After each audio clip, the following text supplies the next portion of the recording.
All right, everyone, welcome back. And today's episode hits close to home because this was me, back in 2015 is when I left my corporate job, right?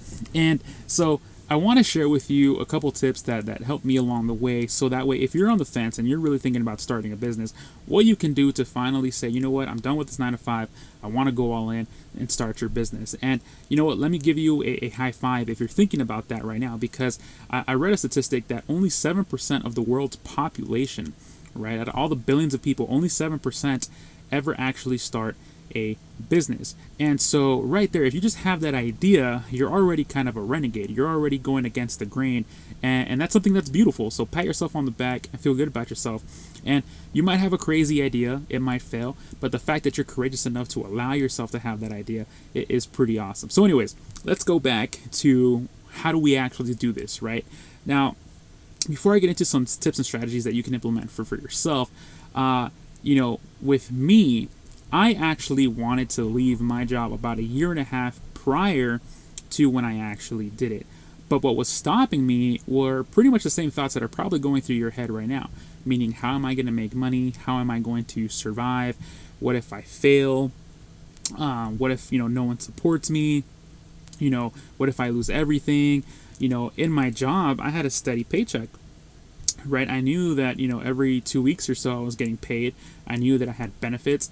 I knew that I was working in AC. I knew that essentially if I worked pretty good at the end of the year, I'd have a 2% raise. I knew that I could move up the ladder. I knew I had a whole human resources team beside me. I was a manager as well, so I had supervisors and associates underneath me that would help me. And I built all these awesome memories with these individuals. It was great, and I had such a blast working with them. But at the end of the day, I always knew that I wanted something else. I knew that something was clawing in the back of my head that I was like, dude, you're not meant to be here. You're meant to do something else. And so, what do you do in that situation, right? And I battled with those ideas for well over a year and a half. And it was something that I struggled with. And I just remember that I was scared when I went in to put in my 2 weeks notice. I actually gave a 1 month's notice to one of my supervisors there. And I just remember I was like, man, this is crazy, dude. This is nuts. This is wild. And, I also felt really good. I remember my last day, I believe it was December 1st of 2015 was my last day at my corporate job. I remember walking out and I was like, oh, wow, this is it. This is the first day of a whole new world, man. And so it was a journey to get to that point, though.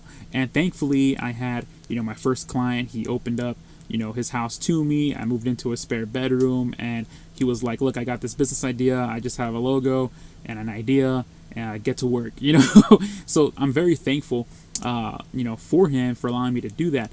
So how do we actually get to that point where we're, we're done with the 9 to 5 and we can make it happen? So, I have a tendency to kind of just, let's do it. I'll figure it out as I go. And what I would recommend is that, before you do that, make sure you have a plan and kind of understand some very basic, business related things in order for you to keep in mind on how you're going to be able to survive after you make that move. Because you see, I was able to make that decision because I knew that I wanted to move into marketing. I knew that I wanted to build businesses. I knew that I wanted to, build brands essentially, right? That's my degree was in marketing. That's kind of what I always wanted to do. So I knew that, and I had a client already lined up after, right? Well, as soon as I left, I moved in with him and we started working. And I know that's a very unique circumstance. So in your case, what you at least want to do is have some kind of idea in terms of how you're going to be able to generate income, right? And so when it comes to business, right, in order to figure that out, it comes down to two things: traffic and conversion. So traffic, meaning how are you going to get eyeballs to whatever that you're offering, right? How are you going to get attention? How are you going to get noticed by people that you could potentially help? And then conversion is the sales, right? So how are you going to convert these people who know about you into actually giving you money? And so what you want to do is at least formulate a plan in terms of how that's actually going to look like and operate, and how that's going to work and how you can actually implement that. Okay, because a lot of times, you think, oh yeah, I'm just going to go out there and I'm going to, just start commenting on my Instagram and my Facebook and all that kind of stuff. But then you realize that the only people that are actually liking your comments are your family, right? And the cool thing is that as awesome as it is to have support from your family, that doesn't really support the business. We got to get people who are actually giving us money so our business can continue, right? In fact, the number one reason businesses fail within the first year is because of cash flow. So you need to have a strategy in place to figure out how you can increase traffic and how you're going to convert that traffic into sales. Don't think of this as a business plan or a marketing plan because, to be honest, I've never done one outside of college, right? My plans typically comes down to, okay, well, let's figure out the processes, the steps to sell. Let's assume a conversion rate at each step, and then let's just figure out if you want 100 people to go from point A to point B, and they're going through these conversion rates, what are going to be left over at point B, and is that enough to sustain the business? Okay, so that's generally kind of how I approach a business. It's I look at what's the traffic and what are the conversion rates. What can we do to improve the conversion rates? Okay, and I'm not going to get into kind of lifetime value and all this other stuff, but at the end of the day, the other two metrics you need to know are average order value and customer acquisition cost. Okay, meaning, so when people do business with you, what is your average order value going to be? Let's say you have 3 different offerings. Are people going to buy all 3? Right? If it is, great. If they're not, okay, so then what's the product mix look like, if you will? The other one is how much does it cost you to acquire a customer?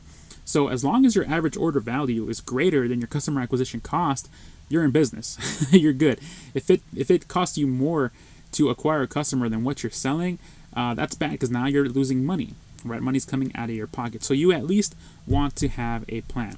And when it comes to building out a plan or some kind of idea that is, founded in reality, if you will, you definitely want to find a mentor. Okay, find someone in that industry or niche and just leech off of them, right? Figure out what they are doing, how they are doing it. You need those mentors because there's no point in you being the pathfinder. And I know some people, when they're just starting out, they want to have an original idea, right? And that's great and more power to you. However, there is a very humbling experience when you can learn from someone who's done it, because then you discover all these things you never realized before, right? Because, what's the expression? The grass is always greener on the other side. Not necessarily. You jump over and you realize that there might be a flamethrower in the way, some hoops along the way, there's a dog coming at you. You never know the kind of problems that are happening inside, right? The ones that aren't ever really exposed. And that's really where a lot of people can get tripped up because they just had no idea about, all these little things that are happening, which is why it's so important to have a mentor and or a coach. If you can afford a coach, someone who has built a business in that market and they're offering consulting and coaching services and they have proof to back it up, 100% sign up with that person because they're going to accelerate the learning curve. Okay, sure, you can go on YouTube, you can buy your books, you can do it yourself and learn on the go, but you're going to waste so much time, energy, and money relearning what someone has already done. So leverage others, okay? And that's a big key to running a business is you have to understand leverage, okay? But when it comes to mentors and coaches, they're going to provide you with so much more leverage because they've been there, they've done that, they can guide you, okay? And once you kind of understand the system, right? Once you understand everything, then you can apply your own originality. Okay, I think it's one of Bruce Lee's most famous quotes. It's something where it's like, it's escaping me, but the whole idea is kind of like the Jedi routine where you must unlearn what you have learned. Okay, and so you use a coach, use a mentor to learn all this stuff, but then you unlearn it to then create your own original taste on it. Okay, and then last but not least, when it comes to taking that huge step, leaving the 9-to-5 and kickstarting your business, is you definitely want to join a community of other entrepreneurs. And I've said this before in the past, right? And if you're in Tampa, make sure to check out Masterminds Tampa. Just shameless plug there.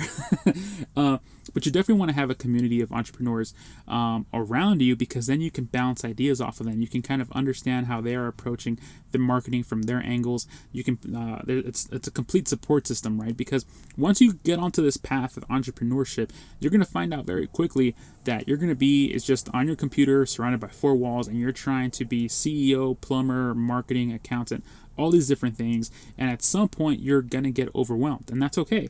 It's part of the job. Okay, there's some times when I just don't want to do it anymore. There's times when I'm just feeling awesome. It's part of that roller coaster, but it's part of that growth process. Okay, and let me tell you, nothing feels better than once you've overcome a very demanding obstacle. Okay, that's what I think happiness is. It's just overcoming demanding obstacles over and over again, because every time you do, you're just amazed at how capable you are. And let me tell you, you're more capable than you think you are. Okay, and so when it comes to starting a business, you're definitely going to need all the support that you can get, because again, right, there's going to be times when you're just not going to know. You might be like, how do I start an LLC? Well, you might be connected with someone who knows a lawyer, and then there you go. Okay, but you definitely want to have those three things in place before you kind of just say bye. If you just leave and just go, wow, more power to you, right? But at least for me, what I would recommend is, again, have a quick little plan in terms of how you're going to increase traffic and conversions to your business, right? Make sure that your average order value is greater than your customer acquisition cost. Secondly, find a mentor in that area, okay? And then leech off of them, study from them, join their groups, hire them for coaching, learn as much as you can, and implement. Okay, and then last but not least, make sure to join some kind of entrepreneurship group in your community, so that way you can have a nice supportive system you can rely on, share ideas, bounce ideas off, and ultimately move forward in the direction that you want to go. All right, awesome. That's it. Thank you so much for listening to today's episode. I'll make sure to see you on the next one.